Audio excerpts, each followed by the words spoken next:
Well, the Islamic State group has released a shocking new execution video. It shows a 4-year-old British boy detonating a bomb that blows up 4 alleged spies. This is the second time the young boy, who was taken to Syria by his mother, has appeared in one of these IS propaganda videos. And to try and understand a bit more about this, I'm joined by our expert in terrorist movement, Wasim Nasr. Wasim, who is this boy and why would the Islamic State group want to use children in such a horrific way?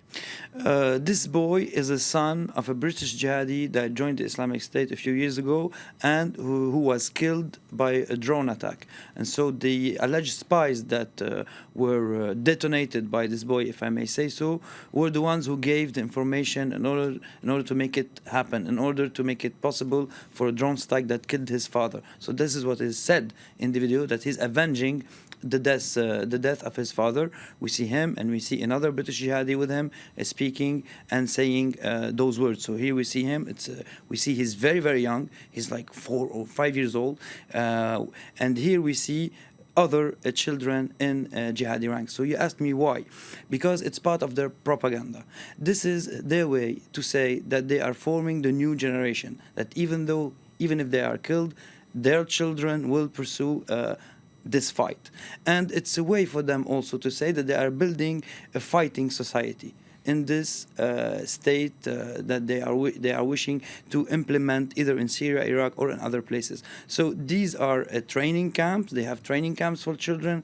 They have schools for children. They have a whole curriculum for children to be formed in order to be jihadis. We shouldn't think that children are sent to the fronts. No, they are not sent to the fronts. They are put in some propaganda videos executing people. This is not the first video that was broadcasted yesterday. We have many videos, many violent videos where we see children committing those acts. Now, just to be clear, that is a propaganda video from the Islamic State group. Yes. Wasim, in a related story, there's a big debate on now in Australia and in many Western countries. This is concerning 5 orphan children whose parents were Australian. The debate is over, given their parentage, should they come back to Australia, and would that pose a threat to national security? Tell us about that. Exactly. It's a defiance for all Western countries and all countries in the world, because we know that there's more than 100 nationalities in the ranks of the children are being born there.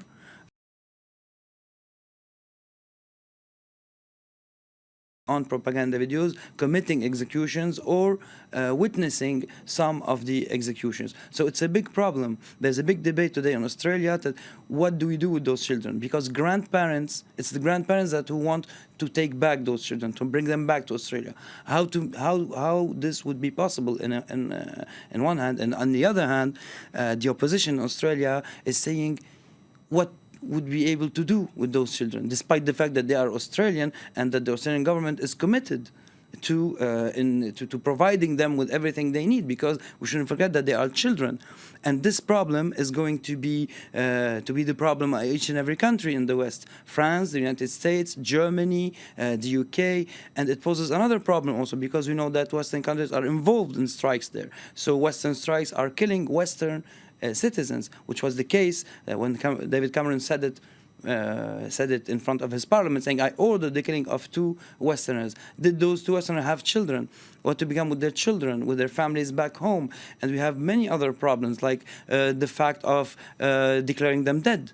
Because I'm in contact with many French families that have some of their members who died there, and they cannot even declare them dead here, which was many administrative problems for them. And I followed a family which left the Islamic State a while ago, and there was a newborn 3 weeks old who left the Islamic State who didn't have any French papers. And this is an example of hundreds of examples of another dimension of this phenomena that should be taken in consideration with the principles of Western democracies, so which is a real defiance for them.